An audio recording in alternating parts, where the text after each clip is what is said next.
Okay, so like I promised, this is the last video that I'm gonna make displaying some of the upgrades that I did to my bike.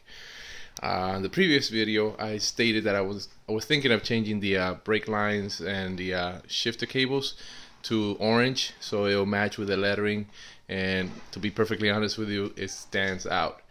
Um, it was a pain in the ass to do it.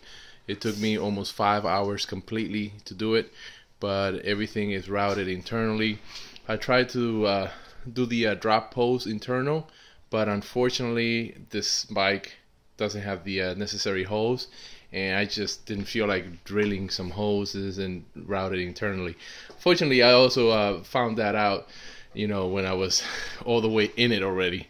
So I ended up having to do the switch and the drop post twice. I also added a lockout for the fork, for the front fork. As you can see, this is the new Fox lockout kit. Comes with that.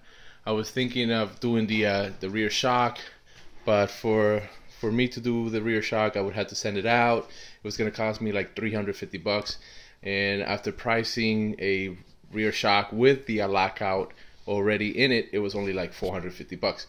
So it defeat the purpose of doing it, and it would come with the Kashima coating, so it would have been a better shock, for like an extra $100. So and eventually I'll do it. While I was in the process of doing the drop post internally, I had to remove the bottom bracket. So I ended up ordering a new bottom bracket, but with the ceramic bearings. So I still haven't ridden it, so I don't know how it's gonna feel, if I'm gonna feel anything on it differently, but we'll see. We'll see how it feels. The other thing is, I also routed the brake lines, the brake hose from the rear all the way inside the frame itself. The fork comes right out of there. That was a pain in the ass to do. And I saw this video about the derailleur jockey wheels, different derailleur jockey wheels and so forth, and I ended up upgrading that too. It's a good upgrade. I mean, it's a little expensive, but I ended up putting a 13 tooth jockey wheel on the rear derailleur, top and bottom, as you can see. Word of advice though, if you're gonna go with the 13 teeth jockey wheels, be careful if your derailleur is shallow or short or medium. The cage itself, right here, right over there, it would hit right underneath that little plate. Let me see if I can get a better picture. Anyways, it would have a plate to kind of like prevent them from getting mud.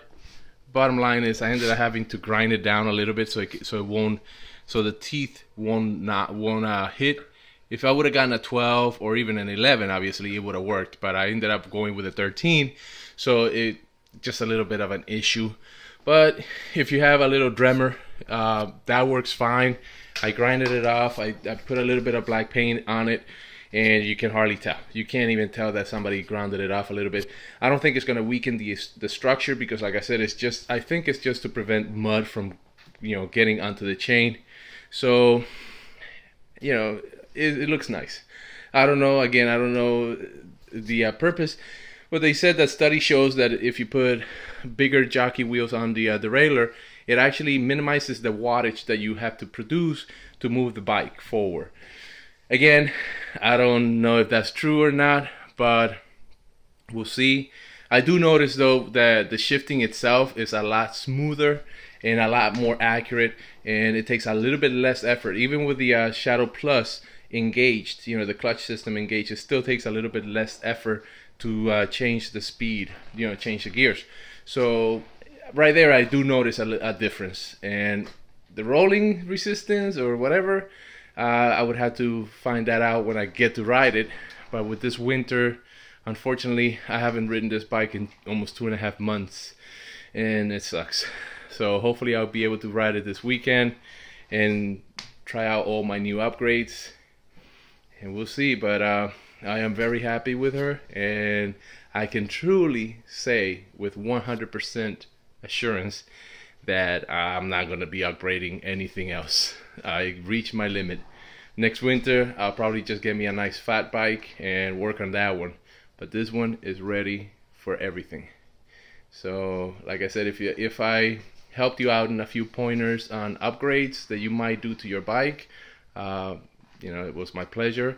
And enjoy the video and keep on riding. And like I said, just have fun out there. Thank you.